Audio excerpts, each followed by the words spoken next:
नमस्कार।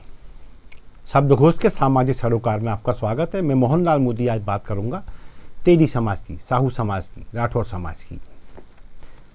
काफ़ी लंबे समय से मुझे ऐसा लग रहा था कि अब ये चैप्टर ख़त्म हो जाना चाहिए, लेकिन मैंने ऐसा महसूस किया कि अभी तक जितने मैंने प्रोग्राम बनाए उस पर कुछ 2-3 लोग जो शायद प्रायोजित हैं, मेरी जो जानकारी में आया है, पूछताछ में आया है, वो प्रायोजित हैं। उनके द्वारा मेरे कार्यक्रमों पर नकारात्मक टिप्पणियां किया जाना तय है, उन्हें करना ही है और उस पर वो नकारात्मक टिप्पणी ही करते हैं। चाहे कितना भी समाज हित में कार्यक्रम हो, चाहे कितना भी वास्तविकता से नज़दीक हो, लेकिन उन्हें टिप्पणियां नकारात्मक करना है। फिर भी मुझे लगा कि अब इस पचड़े में पड़ना ज़्यादा अच्छा नहीं है, तो एक लंबा अंतराल मैंने चुप्पी साधी। लेकिन ये जो कहना चाहिए, कुछ चाटुकार किस्म के लोग होते हैं जो अपने भावी नेता को एक बड़े पद पर देखना चाहते हैं और ये उम्मीद भी करते हैं कि जब ये बड़ा बनेगा तो ये हमारा भी चार काम बनाएगा, तो फिर जो उसकी लल्लो चप्पू में लग जाते हैं। चाटुकारता उसी को कहते हैं। इनके द्वारा लगातार ये आरोप मुझ पर लगते रहे हैं और पूरे समाज ने, पूरे तेली समाज ने इन आरोपों को पढ़ा है, महसूस किया है कि मोहनलाल मोदी जब तेली समाज पर बोलने खड़े होते हैं तो उनके अधिकांश कार्यक्रमों में वे रविकरण के खिलाफ चले जाते हैं। तो मेरा कहना सिर्फ इतना सा है कि मैं कार्यक्रम में बोलता तो समाज के हित में ही हूँ ना। अब वो समाज का हित रविकरण के खिलाफ चला जाता है तो मैं क्या करूँ। खैर, तो उनके जो 2-3 प्रायोजित लोग हैं एक ग्रुप विशेष में, उनका कहना यही रहता है कि आप रविकरण जी का पक्ष तो लेते ही नहीं हो, रविकरण को तो आप कभी स्टूडियो बुलाते ही नहीं हो। तो मैं बता दूं, रविकरण जी को सबसे पहले स्टूडियो बुलाने वाला व्यक्ति मोहनलाल मोदी ही है। रविकरण का पहला इंटरव्यू जारी करने वाला शख्स मोहनलाल मोदी ही है। रविकरण को मीडिया पर सबसे पहले इंटरव्यू के रूप में प्लेटफॉर्म देने वाला प्लेटफॉर्म शब्दघोष ही है। इसके बावजूद भी जब ये आरोप लगे तो मैंने कहा चलो भाई, एक बार फिर मैंने रविकरण जी को ये संदेश दिया, रविकरण जी आप क्यों लोग चाहते हैं, मतलब ऐसा नहीं कि बहुत बड़ा भीड़ भड़का था, कोई समूह में सब देख रहे हैं, 2-3 लोग गिने चुने, लेकिन मुझे लगा 2-3 लोग भी आके समाज के हैं, इनको निगलेक्ट क्यों किया जाए। तो मैंने रविकरण जी से कहा आइए आपका पक्ष लेते हैं, आपके मतलब की बात करते हैं, आप क्या सोचते हैं आज वो होगा, ताकि लोगों को ये लगे कि हाँ सब कुछ ट्रांसपेरेंसी के साथ हो रहा है। रविकरण जी ने उस संदेश को देखा। इसके प्रमाण मैं आपको इस कार्यक्रम में दे रहा हूं कि कब उनके व्हाट्सएप पे मेरा प्रोग्राम डिलीवर्ड हुआ और कब उन्होंने देखा, वो भी मैं आपको स्क्रीनशॉट पे बार बार दिखा रहा हूं। लेकिन उन्होंने कोई जवाब नहीं दिया। जब जवाब नहीं दिया तो मुझे ये चीज़ समाज में ले जाना पड़ी कि भाई देखिए, ये नेता, इसे मैं स्वयंभू नेता बोलता हूं क्योंकि मैं नज़दीक से जानता हूं ये किस कार्यशैली के आदी हैं। ये इनको निमंत्रण भेजा गया है लेकिन ये आने तैयार नहीं है। ये मैंने सिर्फ इसलिए किया था कि अब ये मामला पटाक्षेप हो जाए कि अब वो नहीं आते तो मैं क्या करूं, क्या उनकी आरती उतारूं जो ये 2-3 लोग करते रहते हैं। लेकिन उस पर भी टिप्पणी कर दी। अब इसमें बताइए टिप्पणी क्या बात है। भाई मैंने कहा आइए, वो नहीं आ रहे हैं, ये मैंने संदेश सार्वजनिक कर दिया कि भाई वो आने ही नहीं चाहते, तो इस पर भी तो फिर मुझे ऐसा लगा कि अब वो सारे आवरण हटाने की आवश्यकता आ गई है और आदमी, जो आम आदमी है, मैं, मुझ जैसे लोग, इनको ये मालूम चलना चाहिए कि जब मैं समाज के पक्ष में बोलने खड़ा होता हूं तो वो सब कुछ रविकरण के विपक्ष में क्यों चला जाता है।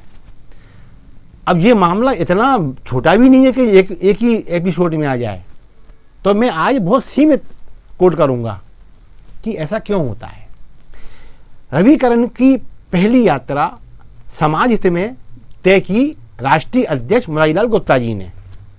रविकरण कुछ भी कहें, 4 प्रकोष्ठों के अध्यक्ष जी, 4 प्रकोष्ठ ही जहाँ तक मेरी जानकारी है इनके राष्ट्रीय तेली साहू महासंगठन में 4 प्रकोष्ठों के अध्यक्ष गवाह इस चीज के। ये कार्यक्रम राष्ट्रीय अध्यक्ष मुरारीलाल गुप्ता ने तय किया था। वे चाहते थे कि समाज के लोगों को सत्ता संगठन में भागीदारी मिले और रविकरण चूंकि प्रदेश अध्यक्ष है तो इसका नेतृत्व करें।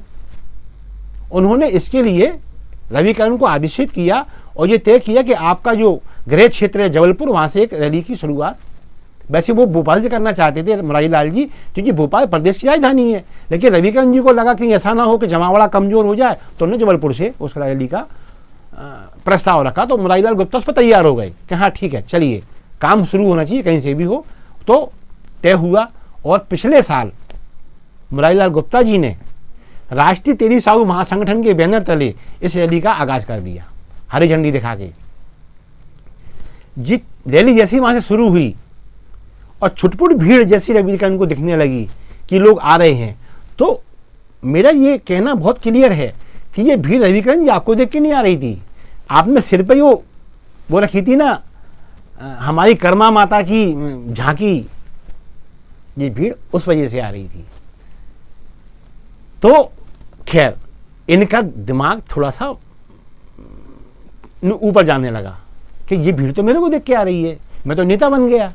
तो सब में नोट किया और ये प्रमाण है मेरे पास, पूरी 1 साल की फुटेज है कि इन्होंने राष्ट्रीय तेली साहू महासंगठन का नाम लेना बंद कर दिया। ये तो ऐसा हुआ जैसे अपनी माता का कोई नाम लेना बंद कर दे। और मैं इस जगह पे, चूंकि मुखिया परिवार का अध्यक्ष होता है वो है मुरारी लाल गुप्ता, मतलब माँ का नाम भी भूले, बाप का नाम भी भूले, और फिर भी हम सपूत। इस शख्स ने इस यात्रा में जबलपुर के बाद कुछ क्षेत्रों तक सीमित रहा, उसके बाद इस आदमी ने पूरे 1 साल तक ना तो राष्ट्रीय अध्यक्ष का नाम लिया कहीं पर भी, और ना इस आदमी ने कहीं पर भी राष्ट्रीय तेली साहू महासंगठन का नाम लिया। जब किसी ने पूछा भी, मैंने भी पूछा 1-2 बार, क्या ये गलत है?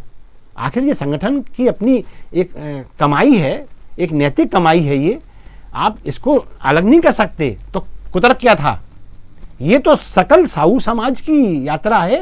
तो हमने कहा ये और अच्छी बात हुई है। तो जब सकल साहू समाज की यात्रा थी तो मेरा रविकरण और उनके ये 2-3 जो चाडुकार लोग हैं, 2-3 नहीं है, ये ग्रुप, सारे ग्रुप देख रहे हैं, ये उनसे मेरा सवाल है कि जब ये पूरे समाज की थी तो जो 8 संगठन मध्य प्रदेश के हैं जो मुख्य रूप से इसमें काम कर रहे हैं समाज में, क्या उन 8 संगठनों के अध्यक्ष जबलपुर में हाजिर थे? जब ओपनिंग हुई तो क्या वो सकल साहू समाज के वे सभी राठौर समाज, साहू समाज के जो 8 संगठन मध्य प्रदेश में जो सक्रिय हैं, क्या वो वहां जबलपुर में मौजूद थे? नहीं थे। क्योंकि ये रैली राष्ट्रीय तेली साहू महासंगठन की ही थी। कैसे आदमी हैं आप? और यही कारण है, सभी ये समाज गवाह है, क्योंकि ये मामला तो उस वक्त भी ग्रुप में आया था, मैंने इस आदमी का विरोध किया था। ये गलत है, ये आदमी सही नहीं है। क्योंकि मैं तब से जानता हूं कि भाजपा के पेशवा प्रकोष्ठ में एक पदाधिकारी हुआ करते थे बस। तो इनकी जो चालें हैं, राजनीतिक रूप से सोचना, राजनीतिक कड़ी कुंदे फिट करना और अपने आप को हाईलाइट करते हुए, और बाकी जिनके ऊपर कंधों पे चढ़कर शिखर को प्राप्त करना, फिर उनको लात मार देना जिनको इन्होंने अपना माध्यम बनाया होता है। तो ये मेरा एक पहला प्रमाण है। मैं फिर कह रहा हूं, ये चैप्टर में बंद कर चुका था, लेकिन रविकरण द्वारा प्रोफेशनल रूप से बिठाए गए सोशल मीडिया पे लोग, पैसे देकर जो लोग बिठाए गए हैं, वो जिस तरह की टिप्पणियां करते हैं, तो आवश्यक होता है सारे आवरण हटना चाहिए। तो अभी मैंने सिर्फ एक कड़ी जो सीमित समय में आपके लिए बोझ ना बने, ये बहुत क्लियर कर दिया है कि ये यात्रा रविकरण की नहीं थी, ये यात्रा समस्त साहू समाज या तेली समाज के संगठनों की नहीं थी, ये यात्रा केवल राष्ट्रीय तेली साहू महासंगठन की थी। और उसका प्रमाण ये है कि अब ये श्रीमान जी फिर उस नाम का उपयोग करने लगे हैं। क्यों? क्योंकि ऐसा लग रहा है 8 संगठन के जो लोग थे वो इनकी असलियत जान गए हैं।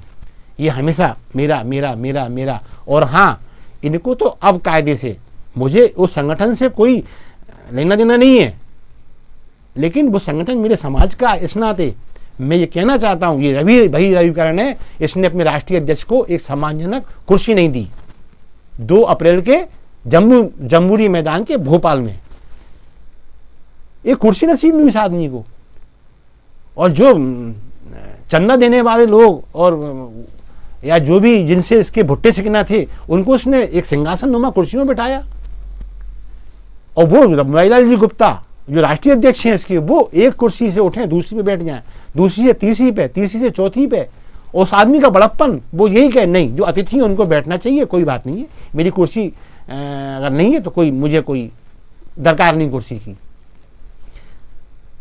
और जब आठों संगठन के बीच में ये बात आई कि मुरारीलाल गुप्ता क्यों नहीं, तो इस आदमी ने बहुत क्लियर कहा था, कौन जानता है मुरारीलाल गुप्ता को मध्य प्रदेश में, कहां का राष्ट्रीय अध्यक्ष।